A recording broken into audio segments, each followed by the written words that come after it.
नमस्ते साथियों, मैं डीआरएक्स संजय कुमार स्वागत करता हूं आपका इनसाइड द मेडिसिन में। आज के इस वीडियो में हम बात करेंगे एक बेहद कॉमन समस्या लीवर से रिलेटेड गिलबर्ट सिंड्रोम के बारे में। हालांकि ये कोई बीमारी नहीं है, एक जेनेटिक डिसऑर्डर है।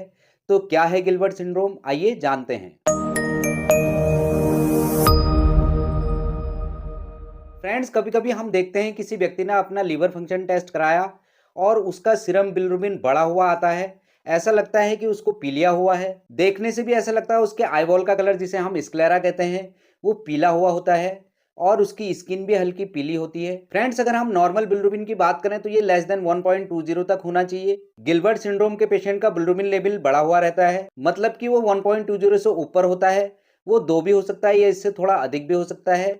जनरली ये 3 से 5 तक रहता है, उसके ऊपर नहीं जाता है। अब देखने वाली बात ये होती है कि गिलबर्ट सिंड्रोम के पेशेंट में इनडायरेक्ट बिलिरुबिन बढ़ा हुआ रहता है, जिसे हम अनकॉन्जुगेटेड बिलिरुबिन भी कहते हैं। जब भी हम लिवर फंक्शन टेस्ट में सीरम बिलिरुबिन देखते हैं, ये 2 पार्ट में होता है, डायरेक्ट और इनडायरेक्ट।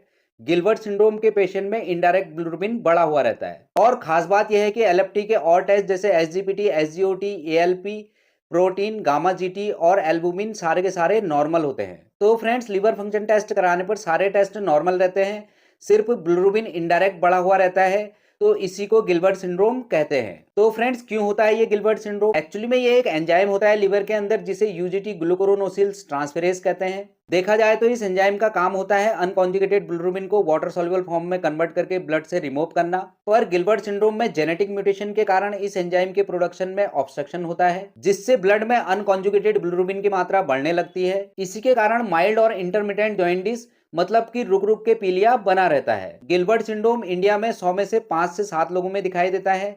जनरली इसके कोई सिम्टम नहीं होते हैं, यानी कि ये एसिम्प्टोमेटिक होता है। लेकिन कभी कभी कुछ अदर कंडीशन जैसे लगातार फास्ट लेने से बॉडी का मेटाबॉलिज्म बिगड़ने लगता है और इससे हल्का जॉइंटिस लेवल बढ़ा रह सकता है। कम पानी पीने से होने वाले डिहाइड्रेशन के कारण बहुत ज्यादा गर्मी और पसीना आने से भी हल्का जॉइंटिस लेवल बढ़ सकता है। कभी कभी महिलाओं में होने वाले मेंस्ट्रुअल साइकिल के कारण भी हल्का बिलिरुबिन लेवल बढ़ा हुआ रह सकता है। फ्रेंड्स, मोस्ट कॉमन कॉजेज जो जॉइंटिस के होते हैं, जैसे hepatitis A, hepatitis B, hepatitis C या फिर हेपेटाइटिस ई, जो कि मुख्य कारण है हेपेटाइटिस के, जिससे पीलिया होता है। इसमें पीलिया की शुरुआत मतलब हल्का सा बुखार आना, भूख नहीं लगना, उसके बाद पीलिया होना होता है। और गिलबर्ट सिंड्रोम के केसेस में हल्का सा भी जुकाम या फिर बुखार आने पर पीलिया बढ़ने लगता है। अब जब भी व्यक्ति अपना रूटीन हेल्थ चेकअप कराता है तो उसका बिलिरुबिन हल्का सा बढ़ा हुआ आता है और रिपोर्ट देखने पर यह पता चलता है कि उसका इनडायरेक्ट बिलिरुबिन तो बढ़ा हुआ है, पर उसके और सारे टेस्ट नॉर्मल हैं, जो कि एक्चुअली में पीलिया नहीं होता है। और फ्रेंड्स, समस्या यहीं से ही शुरू होती है, यानी कि स्ट्रेस लेवल यहीं से ही बढ़ता है। अगर पेशेंट की प्रॉपर डायग्नोसिस नहीं हो पाए तो फिर वो यही समझने लगता है कि उसको बार बार पीलिया हो रहा है और उसका परहेज शुरू हो जाता है।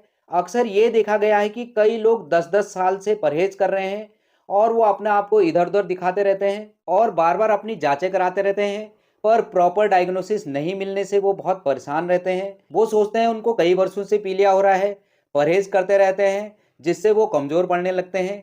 इसलिए प्रॉपर डायग्नोसिस का होना बहुत जरूरी होता है। गिलबर्ट सिंड्रोम में सिर्फ और सिर्फ इनडायरेक्ट बिलिरुबिन ही बढ़ा हुआ आता है, बाकी के सारे टेस्ट नॉर्मल आते हैं।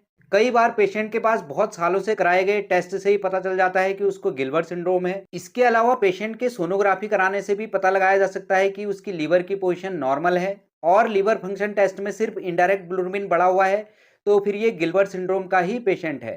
फ्रेंड्स, अगर किसी व्यक्ति को बार बार पीलिया हो रहा है तो फिर गिलबर्ट सिंड्रोम के अलावा और क्या क्या कारण हो सकते हैं इसमें हिमोलिसिस यानी कि ब्लड का टूटना, जैसे थैलेसेमिया, सिकल सेल डिजीज या फिर कोई मेडिसिन का साइड इफेक्ट हो सकता है। ये कुछ बीमारियां हैं जिनके कारण भी हल्का बिलिरुबिन लेवल बढ़ा हुआ रह सकता है। इसलिए अगर किसी व्यक्ति को बार बार पीलिया हो रहा हो तो उसको अपने डॉक्टर से मिलकर रूटीन चेकअप जैसे एलएफटी और सीबीसी कराना चाहिए। और अगर इससे गिलबर्ट सिंड्रोम डायग्नोसिस होता है तो फिर घबराना नहीं चाहिए, क्योंकि इससे व्यक्ति के लीवर को कोई भी नुकसान नहीं पहुंचता है। इसमें हल्का पीलिया बढ़ा हुआ आ सकता है, इसके कोई साइड इफेक्ट भी नहीं होते हैं।